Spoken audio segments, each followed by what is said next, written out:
Hello and welcome friends. Once again welcome back to my class of 9th standard English medium social science, and in that chapter number 10.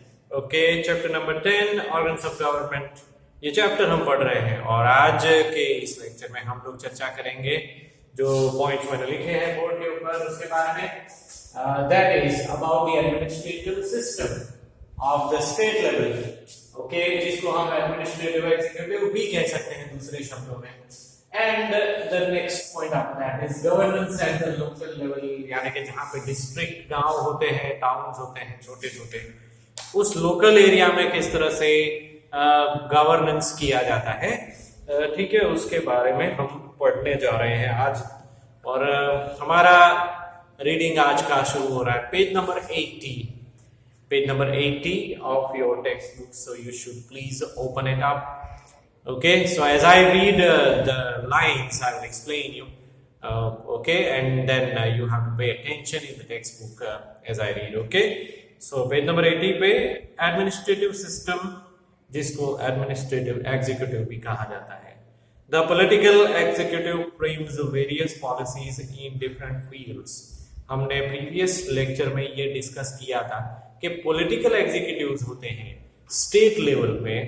ठीक है, obviously central level पे member of parliaments होते हैं, फिर prime minister होते हैं, उनका मंत्रिमंडल होता है, काउंसिल ऑफ मिनिस्टर वो होते हैं. ठीक है, लेकिन स्टेट लेवल पे विधानसभा होती है, मेंबर ऑफ लेजिस्लेटिव असेंबली होते हैं. ठीक है, और उनका जो जिसकी गवर्नमेंट होती है उनकी चीफ मिनिस्टर और उनका भी मंत्रिमंडल काउंसिल ऑफ मिनिस्टर वो होता है. तो ये पॉलिसीज बनाते हैं. कहने का मतलब कि जो पार्लियामेंट हाउस हो सेंट्रल लेवल पे या तो फिर विधानसभा हो स्टेट लेवल पे, वहां पे गवर्नमेंट सरकार जो है वो पॉलिसी बनाती है, लेकिन उसी पॉलिसी को सिस्टम में यानी कि देश में या राज्य में इन्फोर्स करने का काम जो करते हैं वो है एडमिनिस्ट्रेटिव एग्जीक्यूटिव. ठीक है, उसको इम्प्लीमेंट करने का काम जो है वो उनके हाथ में होता है. The detailed and efficient implementation of these policies is done by administrative executive. तो वही बात यहाँ पे लिखी गई है. The administrative executive advises and guides the state executives in the matter of the policies. Okay, administrative executive जो होता है वो state executive को गाइडेंस देते हैं और उसके हिसाब से जो सेंट्रल यानी कि सेंट्रल लेवल पे जो एग्जीक्यूटिव्स होते हैं वो राज्यों के स्टेट लेवल के एग्जीक्यूटिव्स को गाइडेंस देते हुए उनको गाइड करते हैं कि किस तरह से कोई एक्ट आपको एनफोर्स करना है अपने स्टेट में. It provides required information and figures. काफी जानकारी ऐसी होती है जो आंकड़ों में होती है. ठीक है, तो वो जरूरी जो इंफॉर्मेशन होती है वो उनको सेंट्रल एग्जीक्यूटिव की ओर से मिलती है. उसके अलावा भी जो कोई भी जरूरी जानकारी होती है वो भी वो प्रोवाइड करते हैं. Because without having basic information about any particular department, it is not possible for them to enforce the policies. Okay. However, the political executive is not bound to follow the advice of it. Political executive जो होते हैं state level के, obviously उनको centre के द्वारा guide जरूर किया जाता है, लेकिन ऐसा जरूरी नहीं है. गाइडेंस वो गाइडेंस होता है, ऐसा कंपल्शन नहीं होता है, जरूरी नहीं होता है कि उनको उसी को फॉलो करना है. अपने स्टेट की परिस्थिति के अनुसार, उसकी रिक्वायरमेंट के अनुसार. ठीक है, they are basically the best person to know about how to enforce any particular policy in the state. तो उसके हिसाब से वो अपना फैसला लेते हैं आखिर में. ओके, जो सेंट्रल एग्जीक्यूटिव होता है, सेंट्रल पॉलिटिकल एग्जीक्यूटिव, वो उनके सिर्फ गाइडेंस के लिए होता है. आगे पढ़ते हैं. नो मैटर हाउ इंपॉर्टेंट और welfare oriented are the policies laws, if they are not effectively implemented by the administrative executive, then its purpose is smart. Okay, यानी कि गवर्नमेंट के द्वारा बनाई गई पॉलिसी ऑब्वियसली पब्लिक वेलफेयर के लिए होती है. ठीक है, पॉलिसी पढ़ने में या तो उसको सुनने में हमें अच्छा लगता है. कई बार ऐसा होता है खास करके डेमोक्रेटिक कंट्री में कि कोई भी नया बनाया हुआ पॉलिसी जिसके बारे में पढ़ना या उसके बारे में सुनना हमें अच्छा जरूर लगता है, लेकिन फिर वो डिपेंड करता है कि किस तरह से उसको एनफोर्स किया गया है। अगर उसको सही ढंग से एनफोर्स नहीं किया गया है तो उसका जो पर्पस है वो सर्व नहीं करता है, और फिर हमें ऐसा लगता है कि ये पॉलिसी सिर्फ नाम के लिए बनाई गई थी, that was not properly implemented, and as a result of that जो पब्लिक वेलफेयर जो ध्यान में रखा गया था शुरुआत में वो फिर होता ही नहीं है। ओके, तो एक अनफॉर्चुनेट चीज है एक्चुअली, और खास करके इंडिया के जैसे यानी बहुत बड़े देश में जहाँ पे पॉपुलेशन बहुत ज्यादा है, वहाँ पे पॉलिसियां बहुत बनती है, इम्प्लीमेंट भी की जाती है, लेकिन कई दफा ऐसा देखा जाता है कि सही ढंग से इम्प्लीमेंटेशन नहीं हुआ है। तो जो इवन ऐसा भी होता है कि जो काम हो रहा है वो भी नहीं दिखता है, उसका असर नहीं दिखता है। मेरे कहने का मतलब क्या है कि क्योंकि इसको इम्प्लीमेंट ठीक से नहीं किया गया है, इसलिए जो काम हो रहा है वो भी ठीक से नहीं हो रहा है, और उसका वो दिखता भी नहीं है, और पब्लिक को ऐसा इंप्रेशन, एक गलत इंप्रेशन अपने दिमाग में वो लोग रख लेते हैं गवर्नमेंट के बारे में कि कोई सही ढंग से वो काम नहीं कर रहे। So what I mean to say is that administrative executive it is a very vital and most, I would say, the most important organ of the government, क्योंकि एक्ट बनाना, पॉलिसी बनाना वो एक थियोरेटिकल पार्ट है, कागज के ऊपर हम यूं कह सकते हैं कि it is the kind of on paper stuff, ठीक है, लेकिन प्रैक्टिकल चीज जो होती है वो इम्प्लीमेंटेशन होती है, और वो होती है एडमिनिस्ट्रेटिव एग्जीक्यूटिव के जरिए ही। Okay, thus the administrative system provides the necessary backup for executive in the formation and implementation of policy. Okay, administrative system हमारा ऐसा है जो executives को एक पॉलिसी को सही ढंग से implement करने के लिए एक बेसिक नेसेसरी स्ट्रक्चर या इंफ्रास्ट्रक्चर, ठीक है, या तो फैसिलिटी जो है वो प्रोवाइड करता है। एक बैकअप होता है, फाइनेंशियल बैकअप आप यूं समझ सकते हैं, वो गवर्नमेंट की ओर से उनको होता है इम्प्लीमेंटेशन करने के लिए। मान लो कि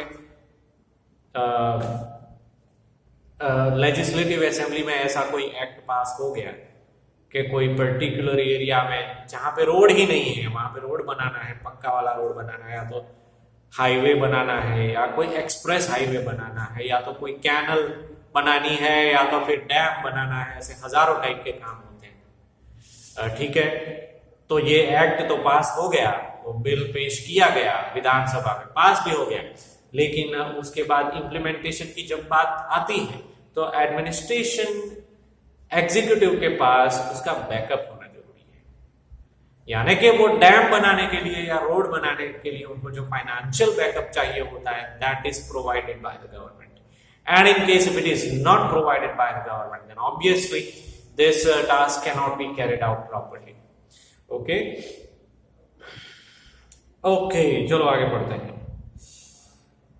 right, expert and professionally efficient and experienced public servants in the field of foreign relation. यहाँ पे अलग अलग डिपार्टमेंट के नाम लिखे गए हैं कि एडमिनिस्ट्रेटिव एग्जीक्यूटिव बहुत बड़ा एरिया है और काफी सारे डिपार्टमेंट्स में वो बटा हुआ है। तो कौन कौन से, और उसी अलग अलग डिपार्टमेंट में हजारों कर्मचारी काम करते हैं जिनको हम एग्जीक्यूटिव कह सकते हैं, और वो डिपार्टमेंट में से कुछ के नाम यहाँ पे दिए गए हैं। सारे नाम तो ऑब्वियसली नहीं लिख सकते हम यहाँ पे, लेकिन उनमें से कुछ है foreign relation, defence, security, forces, international trade and commerce, nuclear energy production, distribution, banking, insurance, foreign exchange. These are the backbones of the government, चाहे से सेंट्रल गवर्नमेंट हो या स्टेट गवर्नमेंट हो, ये डिपार्टमेंट जो है गवर्नमेंट के बैकबोन होते हैं। क्योंकि काम को आसान बनाने के लिए गवर्नमेंट के काम क्योंकि बहुत होते हैं, इसलिए उसको आसान बनाने के लिए हर एक टास्क को डिपार्टमेंट वाइज बांटा जाता है, ठीक है। तो उनमें से कुछ नाम यहाँ पे लिखे गए थे। Collector is appointed as the administrative head at district level and his office is at Zila Seva सदन। यहाँ पे आपको अंडरलाइन करना चाहिए कि कलेक्टर जो होता है हर एक जिले में एक कलेक्टर होता है, ठीक है। तो उसको एडमिनिस्ट्रेटिव हेड कहा जाता है। डिस्ट्रिक्ट लेवल का एडमिनिस्ट्रेटिव हेड कलेक्टर होता है, उसका ऑफिस होता है। ठीक है, हर एक जिले में उसका ऑफिस होता है, और जहां पे उसका ऑफिस होता है उस जगह का नाम जिला, या तो उस बिल्डिंग का नाम जिला सेवा सदन कहा जाता है। Okay, their expertise, knowledge, administrative insight, broad experience, prediction, administrative efficiency helps them to carry out the administration effectively. अब ये कलेक्टर जो होता है वो बहुत ही एक लाइक गवर्नमेंट अपॉइंटेड एम्प्लॉई होता है, लेकिन बहुत टैलेंटेड। ये चीज को ध्यान में रख के उनका अपॉइंटमेंट किया जाता है कि वो बहुत टैलेंटेड हो, अलग अलग एरियाज का उसका नॉलेज हो, एक्सपीरियंस उसको अच्छा खासा पढ़ा लिखा भी हो।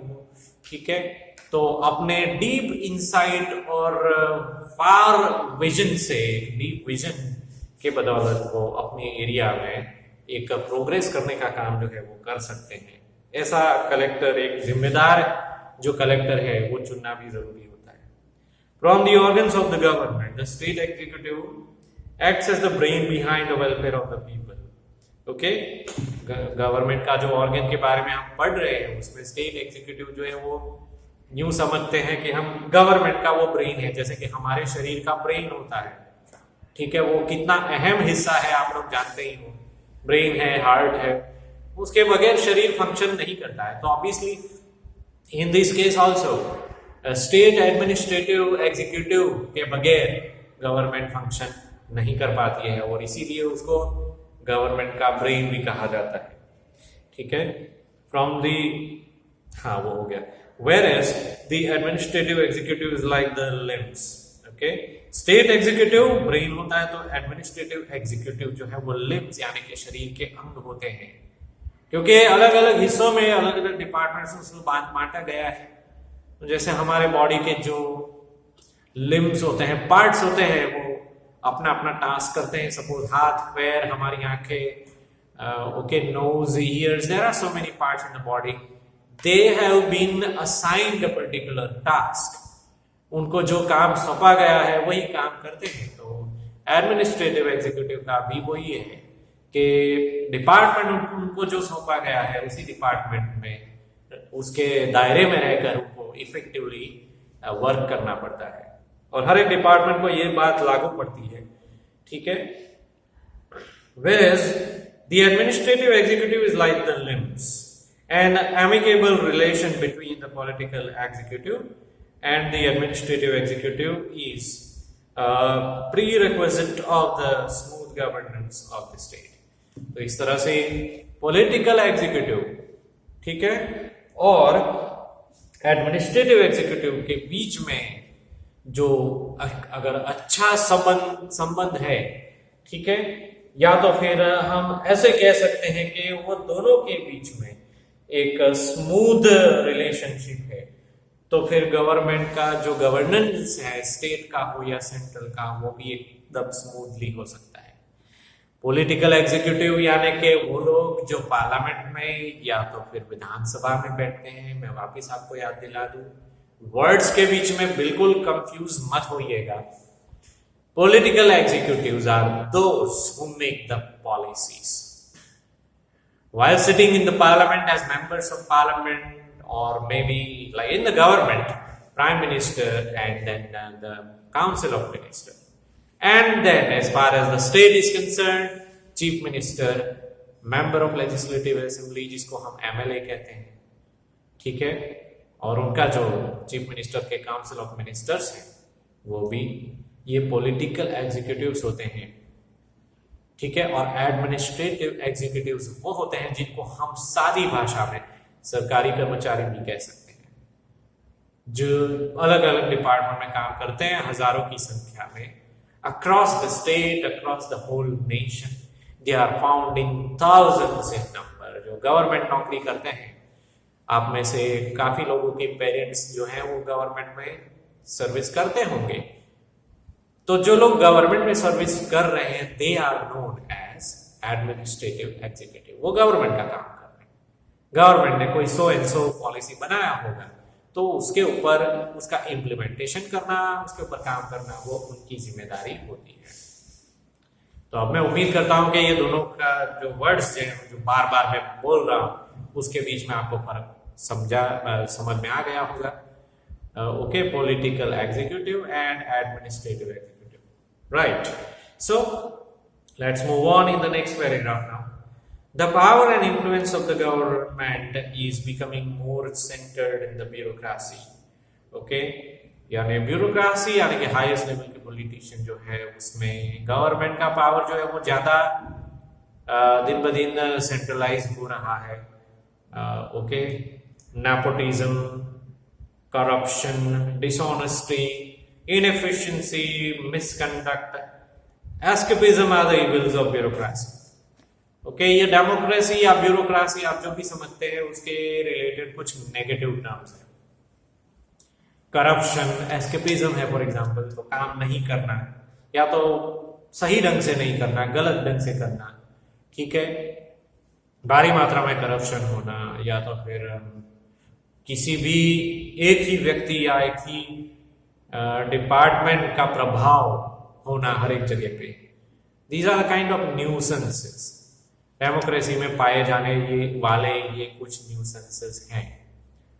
अब क्योंकि हमारी सरकार हम लोग चुनते हैं, हम लोग वोटिंग करते हैं, इसलिए हमारा एक्सपेक्टेशन वैसा रहता है कि ऐसा न्यूसेंस नहीं होना चाहिए. लेकिन डेमोक्रेसी का एक लूप होल है कि इंसान को पावर मिलने के बाद वो करप्टेड हो जाता है, हो सकता है.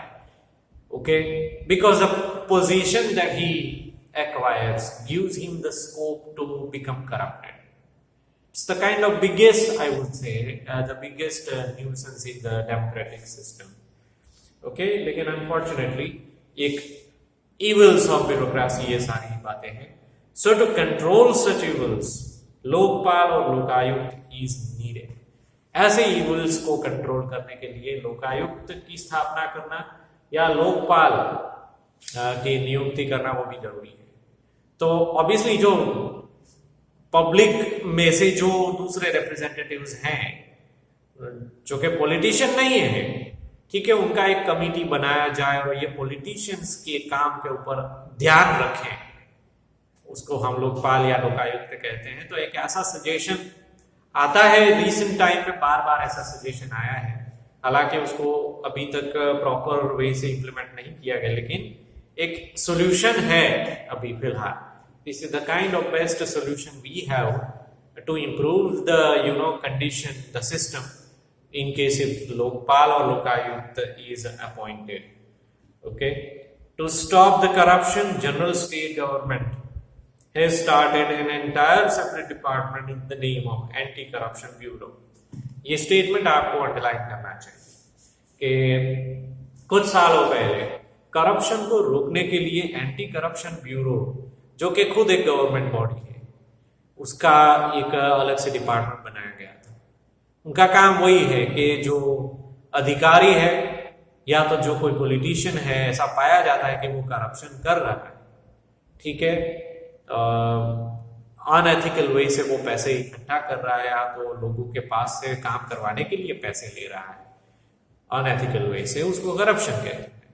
वो चीज के ऊपर ध्यान रखने के लिए जो डिपार्टमेंट ओपन किया गया था, that is known as anti corruption bureau. ठीक है, वो आपको याद रखना है. सो उसका एक टोल फ्री नंबर भी हमें टेक्स्ट बुक में दिया गया है. वो पब्लिक के लिए होता है कि अगर पब्लिक में से भी अगर किसी को ध्यान में ऐसा आता है कि कोई रिश्वत ले रहा है, ओके, कोई ब्राइब ले रहा है या तो किसी को काम करने के बदले में पैसे ले रहा है, या ऐसा कुछ भी ध्यान में आता है कि कोई आधिकारिक रूप से अपने ओहदे का गलत इस्तेमाल करते हुए करप्शन कर रहा है, तो पब्लिक ये टोल फ्री नंबर पे डायल करके ये डिपार्टमेंट को इन्फॉर्म कर सकती है उस अधिकारी के बारे में. और वो टोल फ्री नंबर है 1-800-233-44444, यानी लास्ट में 5 times 4 आते हैं. Okay, so that number once again is 1-800-233 and 5 times 4. ये नंबर है. ठीक है, people can contact this number two file complaints, यानी फोन नंबर जो कि फ्री नंबर है वहां पे कांटेक्ट करके कंप्लेंट हम हमारी रजिस्टर करवा सकते हैं। Political stability is expected from the administrative system as there is government comprising of different political parties। ठीक है, अब पॉलिटिकल स्टेबिलिटी जो है वो एक एक्सपेक्टेशन है हमारी, क्योंकि पार्लियामेंट में बैठने वाले लोग जो हैं या विधानसभा में बैठने वाले जो कोई भी पॉलिटिशियंस होते हैं वो अलग अलग पार्टी से बिलोंग करते हैं। ठीक है, तो स्टेबिलिटी एंश्योर करना पॉलिटिकल फील्ड में वो एक बड़ा सा चैलेंज है।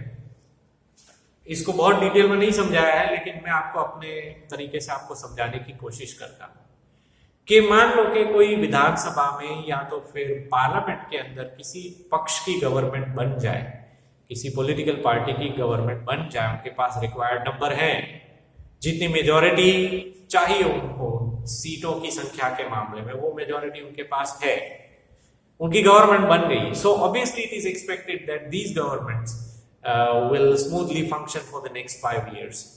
लेकिन बीच बीच में कई बार ऐसा एक एफर्ट किया जाता है विपक्ष के द्वारा, या तो जिनके पास गवर्नमेंट नहीं है, जिनकी गवर्नमेंट नहीं है, obviously they are known as opposition parties, उनके द्वारा ऐसा प्रयत्न किया जाता है कि गवर्नमेंट को गिरा ही जाए कुछ भी करके, उनके एमएलओ को अपनी एमएलए या एमपीज को अपनी साइड में लेके।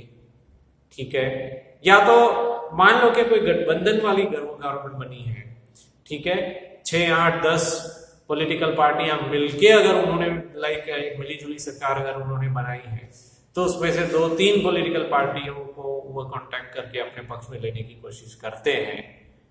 और इस तरह से अगर गवर्नमेंट, एग्जिस्टिंग गवर्नमेंट अपनी बहुमत जो है, अपना बहुमत गंवा देती है, ठीक है, उनको ऐसा लगता है कि अब उनके पास रिक्वायर्ड नंबर नहीं है, तो नो कॉन्फिडेंस मोशन दाखिल किया जाता है पार्लियामेंट के अंदर, और उसमें गवर्नमेंट अगर ऐसा पता चल जाता है कि उनके पास बहुमत नहीं है तो वो गवर्नमेंट गिर जाती है। अभी तक उनके 5 साल पूरे नहीं हुए हैं, लेकिन फिर भी ऐसा जिसको बोल सकते हैं ना कि तोड़ जोड़ करके, ठीक है, गवर्नमेंट को जबरदस्ती गिराया जाता है सिर्फ इसके लिए ताकि उनकी गवर्नमेंट आए। So that again is a big nuisance in democracy. तो पब्लिक की ओर से ऐसा एक्सपेक्टेशन रखा जाता है, क्योंकि वोटिंग तो आखिरकार पब्लिक ही करती है जब भी चुनाव होता है, तो पब्लिक के चुने हुए रिप्रेजेंटेटिव जो हैं वो आइडियली उनकी एक्सपेक्टेशन के हिसाब से गवर्नमेंट बनाए और उनकी एक्सपेक्टेशन के हिसाब से वो काम भी करें उनके वेलफेयर के लिए। ऐसी एक एक्सपेक्टेशन लेकर जाता है वोटर वोट डालने के लिए, लेकिन अनफॉर्चुनेटली जब वो पर्पस सर्व नहीं कर पाता है, ठीक है, तो पता चलता है कि करप्शन जो है कितने लेवल तक पहुंच गया है। ये यहाँ तक देखा जाता है कि एमएलएस को या तो मेंबर ऑफ पार्लियामेंट को अपना पॉलिटिकल पार्टी चेंज करने के लिए रुपए पैसों की भी ऑफर की जाती है। So in some cases it has happened in the past. So वो एक्सपेक्टेशन पब्लिक का जो है वो अगर सही ढंग से खरा उतरता है तो हम कह सकते हैं कि डेमोक्रेसी उस देश का सफल है, सक्सेसफुल है, अदरवाइज वो सक्सेसफुल नहीं है। ठीक है, so political stability is expected from the administrative system as there is government comprising different political parties. The administrative system helps to excel the development of government by implementing various developmental schemes and programs.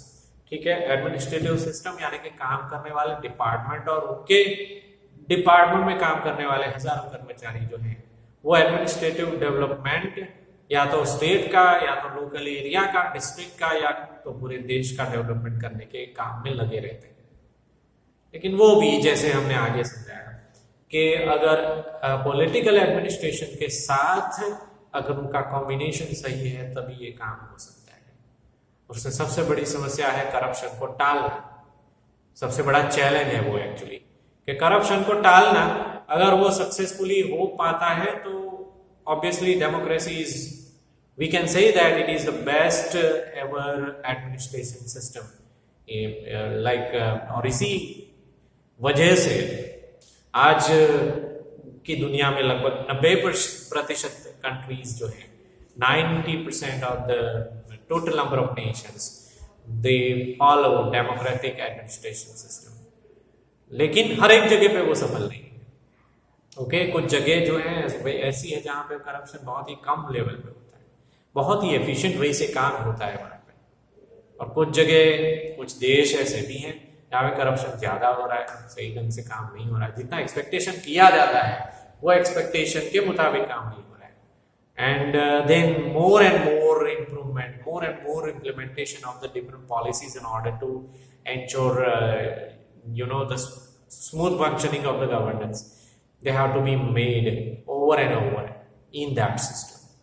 Okay, तो खैर हम इस lecture में तो हम जो पढ़े थे वो एडमिनिस्ट्रेटिव एग्जीक्यूटिव के बारे में है, और बॉटम लाइन वही है कि गवर्नमेंट जो पॉलिसी इंप्लीमेंट करती है या तो जो प्रोग्राम से इनिशिएट करती है पब्लिक वेलफेयर के लिए, उसको स्मूथली और इफेक्टिवली कंडक्ट करना या इंप्लीमेंट करने का काम जो है वो एडमिनिस्ट्रेटिव एग्जीक्यूटिव के ऊपर होता है।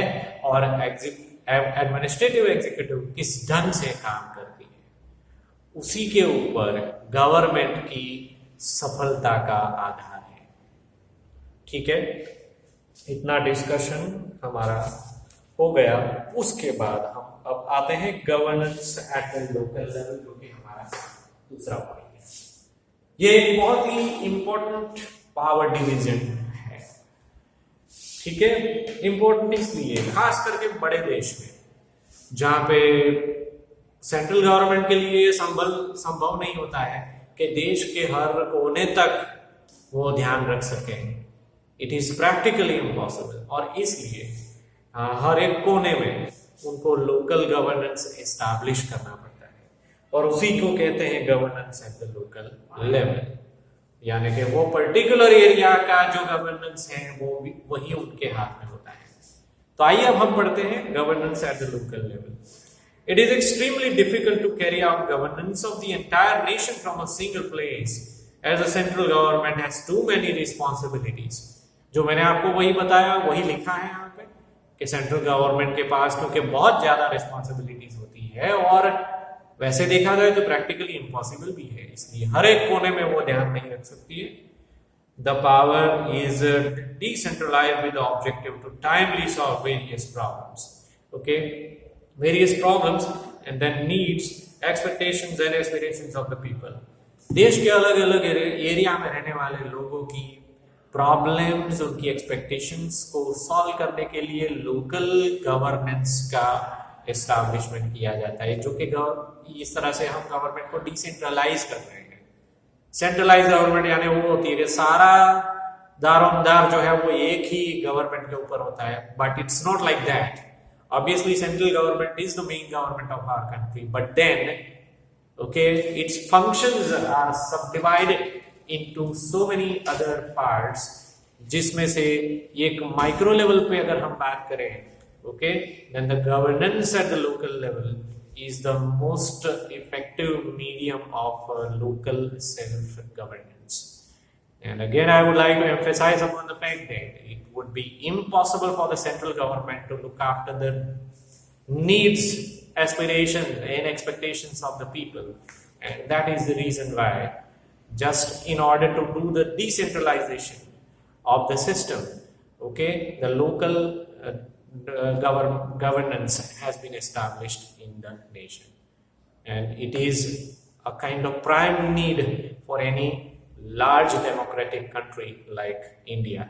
Okay, आगे बढ़ते हैं. So there are problems, needs, expectations and aspirations of the people which need to be fulfilled by the central government. And as an effort to do the decentralization, the governance at the local level has been established. By decentralizing the power, the administration can be carried out easily and effectively. इस तरह से अगर decentralization किया जाए तो administration को effectively हम function कर सकते हैं. Okay, at the local level the institute of local self governance have emerged. This word और this particular phrase is very important for you to remember, so you should underline और bracket it. ठीक है, जो local area में जो government function करती है उसको इंग्लिश में हम लोकल सेल्फ गवर्नेंस सिस्टम कहते हैं, ठीक है। When the administration of a village, town or city is carried out by the representative of the people elected by the locals in the local institutions, then such organizations are called institutes of local self-governance. Local self-governance के भी काफी सारे departments होते हैं, okay तो उनको हम departments नहीं कहेंगे, they are known as the institutes of local self governance. Department जो होते हैं वो मैंने आपको आगे बताया उस तरह से लाइक एडमिनिस्ट्रेशन सिस्टम में होते हैं, ओके। गवर्नमेंट की पॉलिसी को इम्प्लीमेंट करने का काम जो है वो एडमिनिस्ट्रेटिव एग्जीक्यूटिव करते हैं। So obviously we can use that word department for administrative executive, but for the local self governance which has been again bifurcated or classified in so many sections, ठीक है, तो उनके लिए ये अलग वर्ड इस्तेमाल किया गया है and that word is known as institution of local self governance and they are also known as local organisations, okay. Similarly वो लोकल ऑर्गेनाइजेशंस के यहाँ पे कुछ नाम है जो आपने डेफिनेटली सुने ही होंगे, ठीक है। जो नाम है वो है municipality, municipal corporation, then gram panchayat at the village level obviously, okay वो आपको पता ही होंगे, and then institutes of local self governance of urban area and then in the village area, okay. These are the certain names जिसमें nagar palika, gram panchayat, taluka panchayat, district panchayat, ये सारे words area के हिसाब से लागू पड़ते हैं, okay. Moving on, page number 81 now. Institutions of local self-governance gives the training which is available for election, voting, duties, responsibilities, administration and ruling, ठीक है। जो local governance के institutions होते हैं वो अलग अलग एरिया में ट्रेनिंग देते हैं और इवन पब्लिक अवेयरनेस को बढ़ाने का काम भी उनका होता है, ठीक है। एक जनरल कॉन्सेप्ट मैं आपको बता रहा हूँ, क्योंकि जितना रिमोट टाउन है या कोई पिछड़ा हुआ गांव है तो वहां पे ऐसा जनरली देखा जाता है कि the people are quite ignorant, the education level is little bit lower than what it is found in the city areas, in urban areas and in metro cities. इसलिए काफी एरियाज में अपने बेसिक कॉन्सेप्ट्स को clear करने के लिए उनको training देने का काम, उनको लाइक जिसको कह सकते हैं हम कि समझदारी जो है उसको इनकलकेट करने का काम जो है वो भी लोकल सेल्फ गवर्नेंस की रिस्पॉन्सिबिलिटी में आता है। साथ ही साथ में वो एडमिनिस्ट्रेशन और रूलिंग भी अपना करते रहते हैं, okay. It gives an opportunity of self development, ये भी एक बहुत ही एथिकल वर्क है। सेल्फ डेवलपमेंट का अपॉर्चुनिटी भी वो पब्लिक को अवेयर कराते हैं। पब्लिक को ये भी अवेयर करवाया जाता है, कई बार वहां पे रहने वाली जो प्रजा होती है उनको अपने बेसिक राइट्स के बारे में भी इवन नहीं पता होता है। And what sorts of benefits or the kind of the development activities going on in and around the area, they are quite unaware of it. तो ये एक लिंक बन जाता है कि स्टेट गवर्नमेंट या सेंट्रल गवर्नमेंट और पब्लिक के बीच में लोकल सेल्फ गवर्नेंस इस तरह से एक एज अ लिंक वो काम करता है, ठीक है, कि वो किस तरह से अपना लोगों के पास पहुंच के वो किस तरह से वो पब्लिक को अवेयर करा सके कि गवर्नमेंट की क्या क्या पॉलिसीज इस लोकल एरिया में चल रही है। As all the policies are implemented at local level first, it gives a chance to improve the lacunas at the upper levels. ठीक है, अपर लेवल यानी कि मान लो कि कोई राज्य है तो स्टेट लेवल की गवर्नमेंट या तो कंट्री में सेंट्रल लेवल की गवर्नमेंट, ठीक है, वहां पे कोई लूप होल्स रह गए हैं, कोई कमियां रह गई है, कोई खामियां रह गई है, ठीक है, तो वो पूरी करने का जिम्मेदारी जो है वो ये सेल्फ गवर्नेंस लोकल लेवल के जो सेल्फ रूल ऑर्गेनाइजेशंस जो होते हैं उनके ऊपर होता है। So we can say that these are known as the training schools and laboratory of constitutional improvement as a democracy. ये स्टेटमेंट आपको अंडरलाइन करना है because in your board like in your final examination or for that matter in any examination एक give reason का question इसमें से आ सकता है। स्टेटमेंट ये रहेगा गिव रीजन में अगर ये क्वेश्चन पूछा जाए तो कि local self-rule organizations are known as the training school or laboratory of constitutional improvement in a democracy. Give reason. ये स्टेटमेंट अगर आता है तो ये जो फर्स्ट पैराग्राफ है पेज नंबर 81 के ऊपर वो उसका आंसर है। It's very easy. Okay, in 1992 in the entire country similar panchayati raj and urban institutions of local self governance came into existence. This also is a very very important information which you should bracket or underline. ठीक है, 1992 में यानी कि आज से 28 साल पहले पंचायती राज ये वर्ड हमारी सिस्टम में दाखिल हुआ था, यानी कि गांव को पंचायती राज में बांटा गया था। ठीक है, और वहां पे जो पंचायत होती है उनके ऊपर ही वहां के नियम बनाना और वहां का गवर्नेंस करना वो जिम्मेदारियां उनको सौंपी गई थी। एंड देन शहरों की अगर बात की जाए तो urban institution of local self governance भी उसी साल में 1992 में इट केम इनटू एग्जिस्टेंस।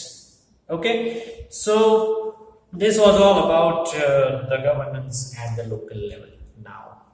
तो इसके साथ मैं आज का लेक्चर जो है वो खत्म कर रहा हूँ, अदरवाइज लेक्चर बहुत लंबा हो जाएगा। आने वाले लेक्चर में which is going to be the last lecture of this chapter, we are going to study about 3-tier structure of पंचायती राज। जो वर्ड अभी अभी मैंने आपको बताया पंचायती राज इसका एस्टैब्लिशमेंट 1992 में हुआ था। ठीक है, वो किस तरह का स्ट्रक्चर होता है, कैसे फंक्शन करता है, उसकी बात हम आने वाले लेक्चर में करेंगे जो कि हमारा लास्ट लेक्चर होगा। So thanks for your time and enjoy your